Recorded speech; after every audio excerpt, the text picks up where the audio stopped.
মানুষ যখন সন্তান যখন শিশু যখন তার মায়ের গর্ভে থাকে, এই অবস্থায় যখন সে 120 দিন অতিক্রম করে, তখন আল্লাহ তাআলা বলেন আমি তার মধ্যে রূহ দিই।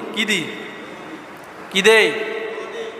আল্লাহ সুবহানাহু ওয়া তাআলা বলেন সুম্মা সাওয়াহু ওয়া নাফাখা ফীহি মির রূহি ওয়া জাআলা লাকুমুস সামআ ওয়াল আবসার ওয়াল আফইদাতা কলিলাম মা তাশকুরুন। এই বাচ্চা মায়ের গর্ভে 120 দিন পর্যন্ত মা টের পায় না বাচ্চা আছে না নাই। কারণ বাচ্চা আছে না নাই টের পাবে কিভাবে? বাচ্চার ভিতরে কি এখনো রূহ দেওয়া হয়েছে? যখন 120 দিন শেষ, তখন আল্লাহ তাআলা বলেন আমি এই বাচ্চার ভিতরে রূহ দান করি। সুবহানাল্লাহ বলবেন না? সন্তানকে আল্লাহ তাআলা, শিশুকে মায়ের রেহেবের মধ্যে রূহ দেওয়া হয়, পেটের মধ্যে রূহ দেওয়া হয়। এরপরে সেই সন্তান কি করে? শুনতে পায়।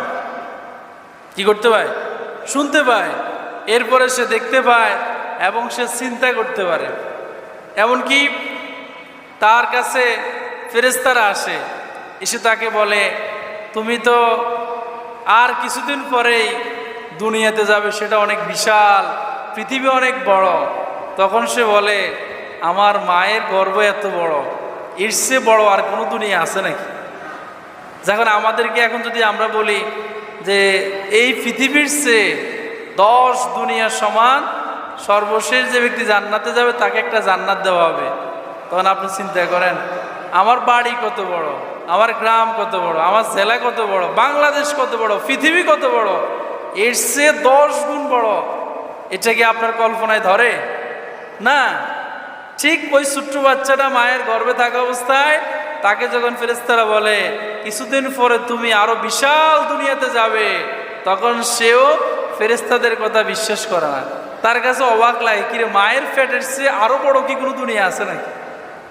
কিন্তু যখন সে দুনিয়াতে আসে, তখন সে বুঝতে পারে আসলে ফেরেশতাদের বলছে এই মায়ের পেটের চেয়ে বড় পৃথিবী।